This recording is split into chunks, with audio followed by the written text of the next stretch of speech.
قیامت کا دن بڑا ہولناک دن ہوگا۔ اس دن جب بندے قبروں سے اٹھیں گے تو قبروں سے برہنہ اٹھائے جائیں گے، قبروں سے جب اٹھائے جائیں گے تو وہ کفن ان سے اتار لیا جائے گا۔ یہ بات جب ام المومنین سیدہ عائشہ رضی اللہ تعالی عنہا نے سنی تو ان کا وجود تھر تھر کانپنے لگا اور عرض گزار ہوئی، یا رسول اللہ پھر ہمیں ایک دوسرے سے حیا نہیں آئے گی؟ فرمایا عائشہ معاملہ اس سے بھی آگے ہے۔ مطلب کیا؟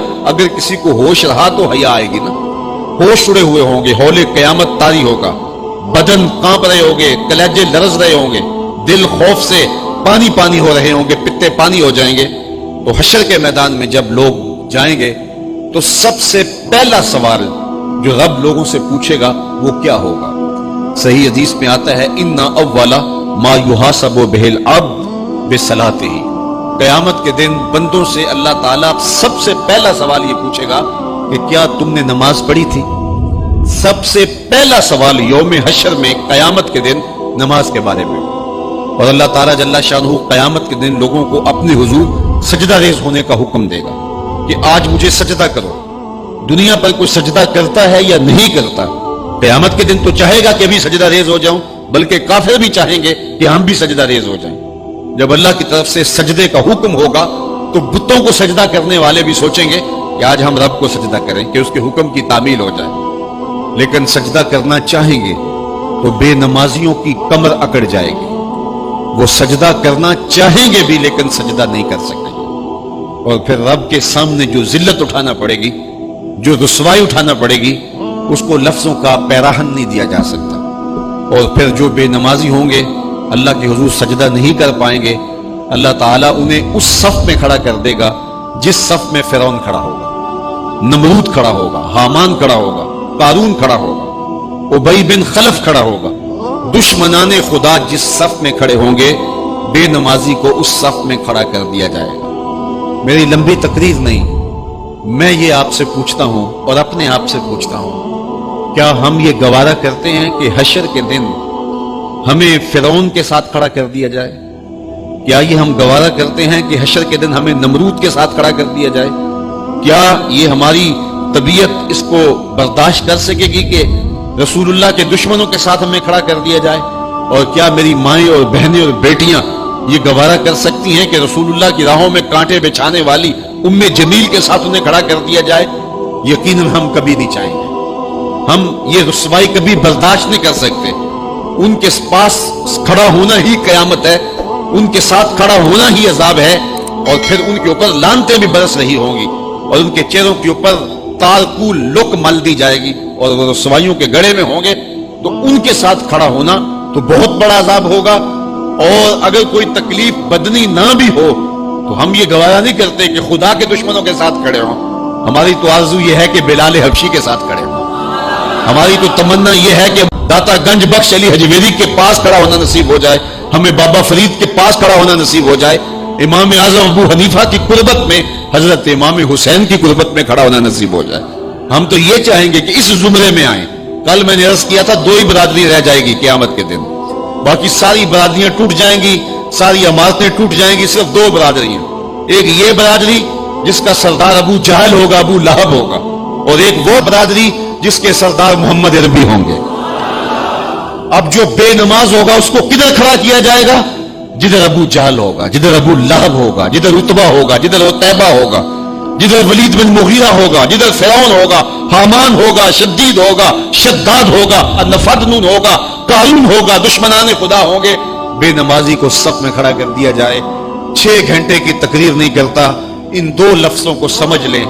کیا ہم گوارا کر سکتے ہیں کہ اس صف میں نہ کھڑے ہوں جس صف کی امامت رسول اللہ کر رہے ہوں، بلکہ اس صف میں کھڑے ہوں جہاں فرعون کھڑا ہو، نمرود کھڑا ہو، حامان اور قارون کھڑا ہو؟ تو یقیناً ہم تو اس تصور سے کانپ جائیں کہ ہم ادھر کھڑے ہوں گے۔ تو پھر آج دعا کی اس محفل کے اندر یہ عزم کر کے اٹھو کہ جان جائے تو جائے، نماز نہ جائے۔ 38 پہلے تھے، 39واں عدد تھا حضرت امیر حمزہ کا۔ تو امیر حمزہ کوئی معمولی شخص تو نہیں تھے، قریش کا ایک معتبر نام تھا۔ تو جب وہ ایمان لائے تو ذرا حوصلہ اہل ایمان کا بلند ہوا، اور میرے حضور نے بھی اللہ کی بارگاہ میں ہاتھ اٹھا کے دعا مانگی، اے اللہ ایک شعر دے دیا ہے، اب ایک شعر اور عطا کر دے، اب تیری مرضی کہ عمر بن حشام دے دے یا عمر بن خطاب دے دے۔ عمر بن حشام یہ ابو جہل کا نام تھا، اور عمر بن خطاب حضرت عمر رضی اللہ تعالی عنہ کے لیے دعا کی گئی، کہا ان دونوں میں سے جو تجھے پیارا لگتا ہے مالک وہ اسلام کو عطا کر دے، 40 کا عدد پورا ہو جائے۔ اچھا، اب حضرت امیر حمزہ کا ایمان لانا کوئی معمولی واقعہ تھا نہیں۔ قریش سر جوڑ کے بیٹھ گئے، کفار کی صفوں میں کھلبلی مچ گئی، یار یہ اتنا عام شخص بھی چلا گیا، آج کل کوئی اور چلا جائے گا تو پھر تم تو بہت پیچھے رہ جاؤ گے اور مقابلہ نہیں کر پاؤ گے، ابھی وقت ہے تو ابھی کچھ کرو۔ تو 24 سال کی عمر ہے، ہاتھ میں تلوار لیے عمر بن خطاب اس عزم سے گھر سے باہر نکلتا ہے کہ نہ رہے بانس نہ بجے بانسری، میں تو چراغ زندگی بجھا دوں گا اور یہ قصہ ہی پورا کر دیتا ہوں۔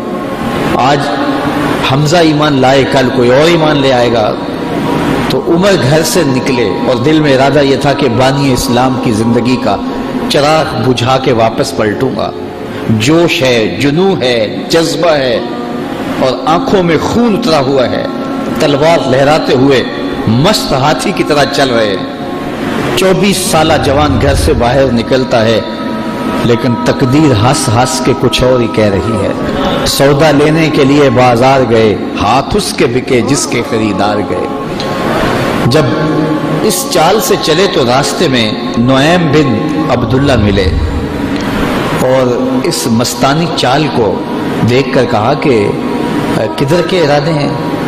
کہا وہ چراغ زندگی بجھانے جا رہا ہوں بانی اسلام کا، یہ روز روز کی کہانی ختم ہو جائے، اور ہمارے لات منات حبل اور عزا کی آبرو پہ حملہ آور ہیں اور ہر دن کوئی نیا شخص ان کے ساتھ آ کھڑا ہوتا ہے۔ آپ کو پتہ ہوگا حمزہ بھی اب ایمان لے آئے ہیں، تو میں چاہتا ہوں کہ میں یہ قصہ ہی تمام کر دوں۔ تو نعیم بن عبداللہ زیر لب مسکرائے اور کہا عمر گھر کی خبر تو لے لینی تھی۔ اچھا، عمر غیرت کا مجسمہ تھا، تو بڑے غصے سے کہا کیا کہانی ہے؟ کہا تمہاری بہن فاطمہ بھی ایمان لے آئی ہے، تمہاری بہنوئی بھی مسلمان ہو گئے۔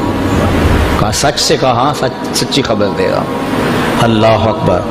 یہ رخ سیدھا اپنی بہن کے گھر کی طرف کر لیتے ہیں۔ جب دروازے پر پہنچا تو اندر سے قرآن پڑھنے کی آواز آ رہی تھی۔ معلم ان کو قرآن سکھانے کے لیے گھر بیٹھا ہوا تھا اور یہ قرآن سیکھ رہے تھے۔ زور زور سے دروازے پہ دستک دی۔ دستک کے جارحانہ انداز سے بہن سمجھ گئی کہ یہ عمر کے ہاتھوں کی دستک لگتی ہے، تو اس معلم سے کہا کہ تمہیں ہم چھپا دیتے ہیں تو ہم اپنے بھائی سے خود سامنا کریں گے۔ دروازہ کھولا تو غصے میں بپھرے ہوئے تھے۔ سنا ہے تم بھی دین چھوڑ دیا ہے، سابی ہو گئے ہو، یعنی اپنے گزشتہ دین کو ترک کر دیا ہے، اور اپنی بہن پہ ٹوٹ پڑے اور مارنے لگے، حتیٰ کہ انہیں لہو لہان کر دیا۔ اور وہ بھی جو ہے وہ استقامت کے ساتھ کھڑی ہے، اور پھر اس نے ایک جملہ کہا عمر اگر تم خطاب کے بیٹے ہو تو میں بھی خطاب کی بیٹی، جو کرنا ہے کر لو، میں دامن حضور کا نہیں چھوڑوں گی۔ تو جب یہ استقامت دیکھی کہ ایک عورت ذات اس قدر استقامت کا پہاڑ بن گئی ہے، تو وہ کون سی طاقت ہے جس نے اس کو یوں کھڑا کر دیا ہے؟ تو کہا کہ وہ جو تم پڑھ رہے تھے ذرا مجھے بھی تو سناؤ نا۔ کہا ایسے نہیں، پہلے غسل کرنا ہوگا۔ اب عمر غسل کر رہا ہے اور ظاہر کی میل دھل رہی ہے، غصہ اتر رہا ہے۔ اب جب غسل کر کے بیٹھ گئے، اتنے میں معلم کو سامنے لے آیا گیا، اور وہ کیا پڑھتا ہے؟ طٰہٰ ما انزلنا علیک القرآن لتشقیٰ، اے 14ویں رات کے چاند محبوب، ہم نے قرآن اس لیے نازل تو نہیں کیا تھا کہ تم مشقت میں پڑ جاؤ۔ یہ پڑھتے جا رہے ہیں اور عمر کا دل پسیجتا چلا جا رہا ہے، پھر آنکھوں میں آنسو بن کر وہ جذبات بہنے لگے۔ پھر عمر کے لب کھلے اور اپنے بہنوئی اور اپنی بہن سے کہا مجھے بھی اس دہلیز پہ لے چلو۔ اللہ اکبر! عمر کی تو ساری عمر برباد ہو گئی، میں نے 24 سال کہاں کاٹ دیے، مجھے اس دہلیز پہ لے چلو۔ اب عمر اپنے بہنوئی کے ساتھ دار ارقم کی طرف بڑھ رہے۔ یہ کوہ صفا پہ حضرت ارقم کا گھر تھا، جو اسلام کی پہلی درسگاہ بنی، اور یہاں چھپ کے مسلمان دین سیکھتے تھے، چونکہ ابتدائی ایام تھے۔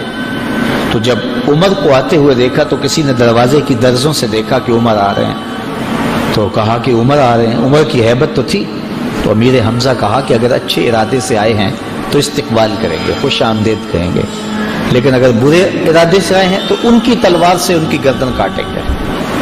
اور جب دروازہ کھلا اور عمر اندر آئے تو آقا کریم علیہ الصلوۃ والسلام نے ان کے گلے کے اندر جو کپڑا تھا اس کو پکڑ کے ایسے جھٹکا لیا، اور ساتھ کا عمر وہ وقت نہیں آیا کہ تم اسلام قبول کر لو، اللہ اکبر، بس وہ جھٹکا دینے کی بات تھی تو عرض کی حضور وہ وقت آ گیا ہے، اور عمر کے لبوں پہ کلمہ توحید جاری ہو گیا۔ تو ارقم رضی اللہ تعالیٰ عنہ کے گھر میں بیٹھے ہوئے ان صحابہ نے بلند آواز سے کہا اللہ اکبر، مکے کی وادیاں گونج اٹھی۔ اور پھر حضرت عمر ایمان لانے کے بعد پہلی بات جو حضور سے کرتے ہیں، کیا حضور ہم حق پہ نہیں ہیں؟ حضور نے فرمایا ہم حق پہ ہیں۔ کہا اللہ کا دین سچا نہیں ہے؟ فرمایا اللہ کا دین سچا ہے۔ آپ اللہ کے سچے رسول نہیں ہیں کیا؟ کہا میں اللہ کا سچا رسول ہوں۔ تو کہا پھر ہم چھپ چھپ کے عبادت کیوں کریں؟ اللہ اکبر۔ تو کہا سین حرم میں چلتے ہیں۔ اب مسلمانوں کی دو صفیں بنی، ایک صف کے آگے حضرت امیر حمزہ تھے اور ایک صف کے آگے حضرت عمر بن خطاب تھے، حضور درمیان میں تھے، اور یہ قافلہ 40 افراد پر مشتمل مسجد حرام میں پہنچا اور پہلی نماز کھل کے پڑھی گئی۔ حضرت عبداللہ ابن مسعود رضی اللہ تعالیٰ عنہ فرماتے ہیں عمر کا اسلام لانا اسلام کے لیے عزت تھا، اللہ اکبر۔ اور ادھر یہ صفیں چل رہی ہے، دار ارقم سے، کوہ صفا سے، حرم کے صحن کی طرف یہ لوگ اتر رہے